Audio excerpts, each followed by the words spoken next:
कौन से गांव से आप? मैं अटेला से, अटेला नया, तीन है यहाँ। अटेला नया से। अटेला नया से। हाँ जी, चरखी दादरी के हलके में पड़ता है ये? हाँ जी, चरखी दादरी हल्के में। तो किस तरीके का माहौल बना हुआ है यहाँ? बीजेपी के अलग प्रत्याशी, एक मजबूत प्रत्याशी लड़ रहे हैं, कांग्रेस के एक प्रत्याशी। बिल्कुल जी, दोनों देखो अच्छे उम्मीदवार हैं, लेकिन माहौल दोनों का कांटे की टक्कर है, ये किसी को नहीं कह सकते कि।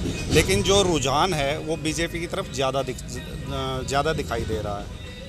ऐसे में रुझान के पीछे रीज़न क्या है? कोई विकासात्मक काम आपके गांव के लिए यहाँ चरखी दादरी में कुछ विकास ऐसा लगता है आपको हुआ? सर देखो, काम तो ये लगा लो पिछले मतलब बीजेपी ने भी काफ़ी किए हैं, और जो हमारे पूर्व मंत्री रहे हैं सतपाल जी, उन्होंने भी बहुत अच्छे अच्छे कार्य किए हैं। और रही बात मतलब कांग्रेस की, तो कांग्रेस की कल जो बारडा की रैली थी उसमें हुड्डा साहब ने आके एक ही बात कह दी कि दादरी तो एक खनन के लिए जाना जाता है। उन्होंने आते ही कल एक बयान दे दिया कि हम आते ही खनन बंद कर देंगे। अगर खनन ही बंद हो गया तो फिर यहाँ पे काम भी क्या रह जाएगा? क्योंकि अब जैसे पूरा बस स्टैंड है, टेला का लगा लो या कहीं का भी है, पूरा बस स्टैंड एक खनन के तौर पे ही चल रहा है। हुड्डा के इस बयान से कितना फर्क पड़ेगा? जी बिल्कुल, मतलब ज़्यादा, बहुत ज़्यादा पड़ेगा। ये लगा लो यहाँ पे जो कोई भी रोज़गार है खनन से, और कोई तो हमारे यहाँ पे कोई फैक्ट्री वगैरह तो है ही नहीं, दुकानें हैं वो खनन के थ्रू चल रही हैं। तो ये जो 3 गांव है, यहाँ के लोगों की क्या आवश्यकता है, क्या चाहते हैं आप? इससे अगर बीजेपी की सरकार आती है, आपने कहा बीजेपी का माहौल बना हुआ है, बीजेपी के प्रति लोगों का रुझान है, कौन से विकासात्मक काम आप चाहते हैं कि होने चाहिए जो नहीं हुए अब तक? देखो सर, काम तो ऐसा है जो गांव में हमारे जो मूलभूत सुविधाएं होती हैं, लगभग हमारे गांव में ऐसी कोई कमी नहीं है कि जो चीज़ों की आवश्यकता हो और वो काम हुए नहीं है। गली वगैरह हैं जो गांव में नॉर्मली चीज़ें होती हैं, लगभग हर चीज़ की एक बढ़िया वो है। आगे हम उम्मीद कर रहे हैं, जैसे हमारे यहाँ पे एक मेन कमी है स्टेडियम और बच्चों के लिए कोई लाइब्रेरी की। आगे अगर मतलब बीजेपी सरकार या सुनील जी आते हैं तो उनसे उम्मीद करेंगे कि आगे ये काम हमारे गांव में करवाएं। मनीषा जी हैं, काफ़ी पढ़ी लिखी, योग्य और कर्मठ ऐसी उम्मीदवारी दिखाई जाती है। एक तरफ सतपाल सांगवान जी जो कि राजनीतिज्ञ, धुरंधर राजनीतिज्ञों में से एक हैं। क्या लगता है कि इस समय चरखी दादरी में क्या जनता की आवाज़ क्या बोलती है? जनता की आवाज़ तो सिर्फ बीजेपी की तरफ ही है, क्योंकि हमारा तो सिर्फ बीजेपी से लगाव है ना, कि पर्सनल कैंडिडेट से। हमारा सिर्फ वोट बीजेपी के कार्यों को देखकर बीजेपी को ही जाएगा। तो किन मुद्दों को देखकर जाएगा? क्या क्या मुद्दे आपको लगता है कि इस समय इस बार चुनाव देखो, एक तो जो नौकरी के नाम पर खर्ची और पर्ची का जो जिक्र चलता था बीजेपी सरकार में, वो बिल्कुल बंद हो गया है, समझो। और हमारे गांव में ऐसे बच्चे हैं जो खर्ची पर्ची के नाम पर तैयारी कर रहे थे, और उनसे निचले दर्जे के जो बच्चे हैं जिन्होंने पढ़ लिख करके आगे बढ़े हैं और वो कामयाब हुए हैं, बीजेपी की नौकरी सरकार के अंदर नौकरी मिली है जिनको। कितने लोग लगे होंगे ऐसे जो? ठीक है, चरखी दादरी का चुनाव है, हरियाणा विधानसभा का चुनाव है। चरखी दादरी हल्के में ये आपका सहारनपुर पड़ता है। हाँ जी। तो चरखी दादरी में सहकारिता मंत्री रहे पहले आपके सतपाल सांगवान जी, बिल्कुल। उनके बेटे भी चुनावी मैदान में इस समय है। हाँ जी। साथ में कांग्रेस की प्रत्याशी भी है, जसपा की प्रत्याशी भी हैं। क्या मुकाबला आपको कहाँ देखते हैं आप? बीजेपी को कहाँ देखते हैं, कांग्रेस को क्या देखते हैं? किस तरीके का हवा, किस तरीके का रुझान बना हुआ इस समय? देखो, कांग्रेस 2 योजना आली जो कि हुड्डा सीएम होया, 1 रुपया किसी किसान को कोई मुआवजा कुछ नहीं मिला। इन 10 सालों में बीजेपी ने इतना मुआवजा दिया है किसानों को भारी। किसान तो बहुत दुखी दिखाई देते हैं। बहुत दुखी नहीं देते, वैसे हूँ मन में दुखी हूँ तो पता नहीं। भारी मुआवजा दिया है हर फसल का, जो फसल का नुकसान होया उसी का मुआवजा आया है।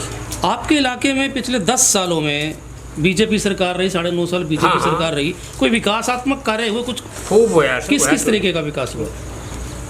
ये राजीव गांधी केंद्र बने हुए हैं, और हमारा गाँव में तो सरकारी नौकरी बहुत लग गया बाढ़ के,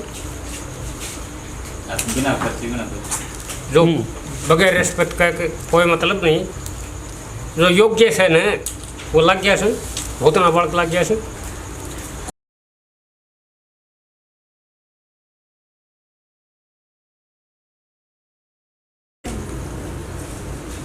जिस गांव में बैठे हैं यहाँ BJP versus Congress versus Jaspa, कैसा माहौल है? तो मुझे जसपा तक का तो कोई जनाधार है नहीं बिल्कुल।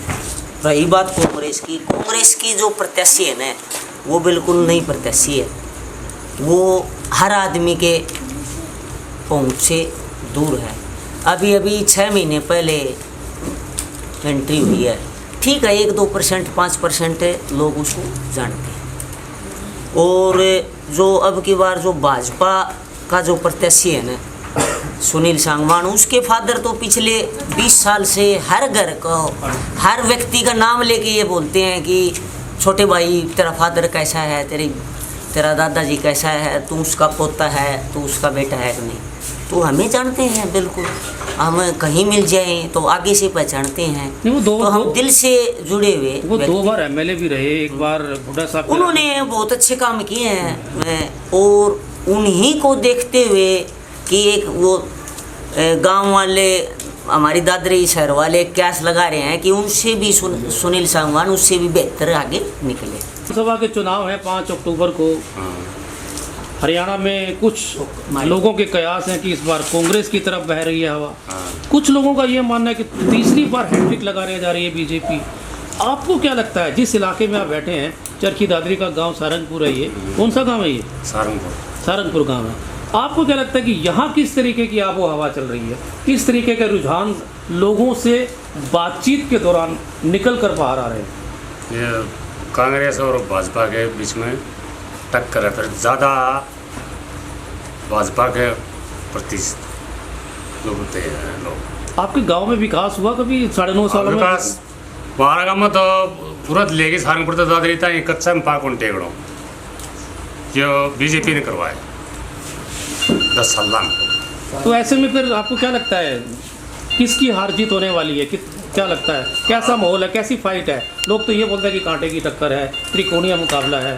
फाइट तो बीजेपी की ताकत है, वो तो मुकाबला तो है, फिर फाइट बीजेपी की। बीजेपी के उम्मीदवार के बारे में क्या कहेंगे आप? बीजेपी का उम्मीदवार बहुत मिलातू सुनील सांगवान और सतपाल जी के पिताजी थे, वो भी खूब मिलातू थे। उन्होंने 10 साल ये राज किया, पहले मंत्री बने, आरोप तो लाते हैं दादरी का विकास खूब करवाया है सरपंच। तो इस बार आपका जो वोट रहेगा वो विकास के नाम पर रहेगा? हाँ, विकास का नाम पर। Subscribe our channel for latest news and updates, and don't forget to press bell icon for latest notifications.